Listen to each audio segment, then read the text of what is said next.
Kalau Pak Dedi mau lihat siapa gubernur ini?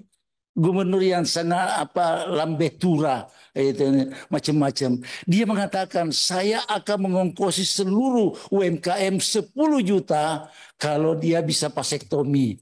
Saya akan itu. Masa untuk penyelenggaraan KORMI tidak bisa mengutus utusan?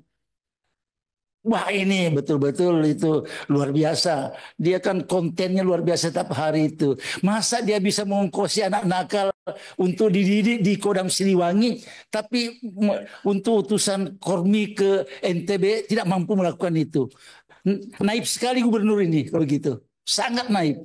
Karenanya kita gugah di forum ini, Pak Dedi, silahkan utus KORMI Jawa Barat ke NTB. Ya, terus penting iya diberi gelar naon di wae cenah aing anu mere gelar deui anggota DPR tadi. Ka aing nyebutkeun Gubernur Lambe Turah. Keun bae aing mah disebut Gubernur Lambe Turah ge. Da rata-rata jelema sok hayang asup ka Lambe Turah. Bener tak?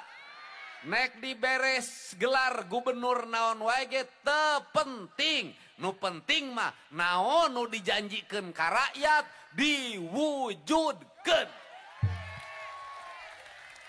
Bener tak? Heeh.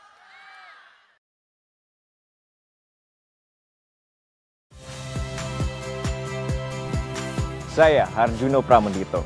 Saksikan program-program Kompas TV melalui siaran digital, pay TV, dan media streaming lainnya. Kompas TV, independen, terpercaya.